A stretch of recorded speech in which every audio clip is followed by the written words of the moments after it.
Hi, I'm Dr. Wendy Walsh. Can we talk about stress and what it does to our bodies?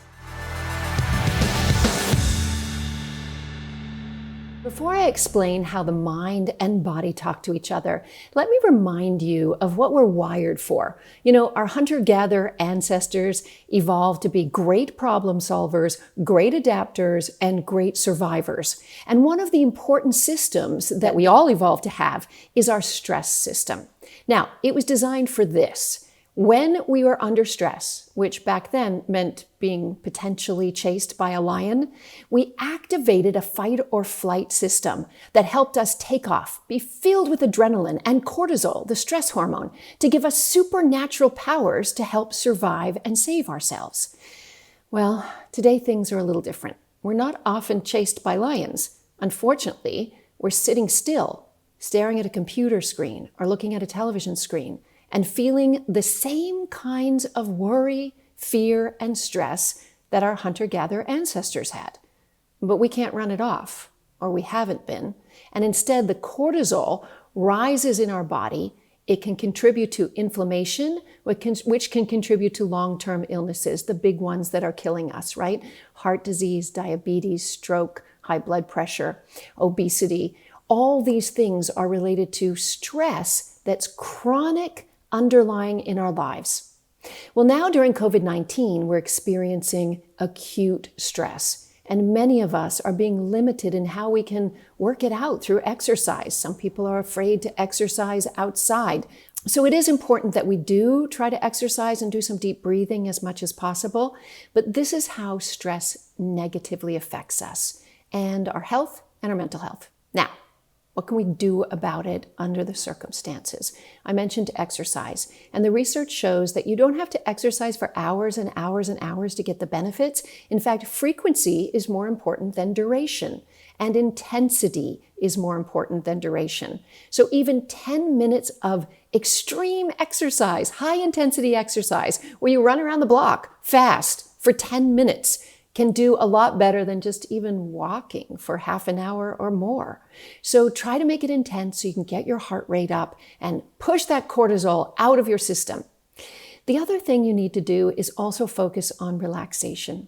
When some people are feeling stress, the stress hormones go into their body and create a feeling of lethargy, a feeling of cognitive impairment. You ever looked at your to-do list or your email box and felt overwhelmed? You don't even know where to start.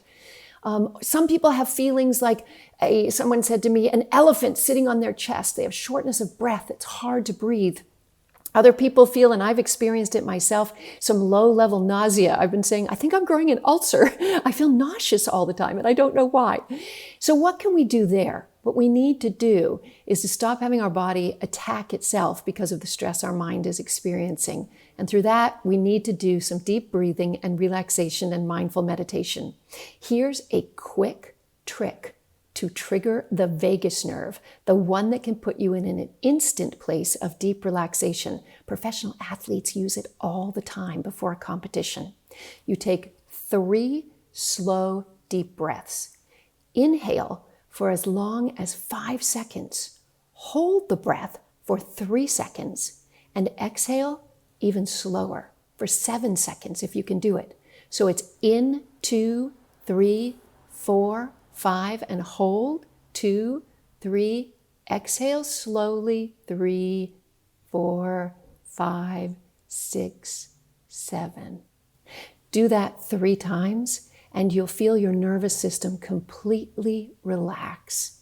Do that a few times a day. It can help you. I want to say one other thing about stress. Women have a special buffer against stress that men, while they have it, they don't tend to use it very much. It used to be thought that when we're under stress, the thing that activates is our fight or flight response. But researchers at UCLA, female researchers of course, discovered that there's another system that women use to combat stress, and they called it tend and befriend. Women care for others, they care for children, they nurture, they cook, they take care of others, and this relieves their own stress to some degree. They also socialize more. Women reach out. I don't know about you, but I've had Zoom meetings where we've been playing games of Taboo, or meeting with our book club. Meeting with family from around the country by Zoom. We don't even do this in the best of times. I think this is going to be a habit that we do regularly now. I think it's important that we find ways to use technology while we're isolated to reach out, because this is good for our health and this can lower stress. And men can learn a few things from women too. They can reduce their stress response by doing some of the same things, tending and befriending. Hey, we're going to get through this together, okay? And there are all kinds of self-help treatments that we can use, and I'm going to continue to bring them to you.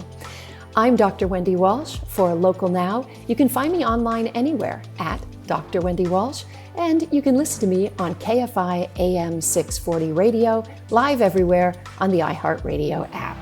I'm Dr. Wendy Walsh. Mating Matters is the place to understand why we do what we do. It's the secret to winning the mating game. It's all explained using evolutionary psychology in my podcast, Mating Matters. Listen and follow Mating Matters on the iHeartRadio app or wherever you listen to your podcasts. Mating Matters.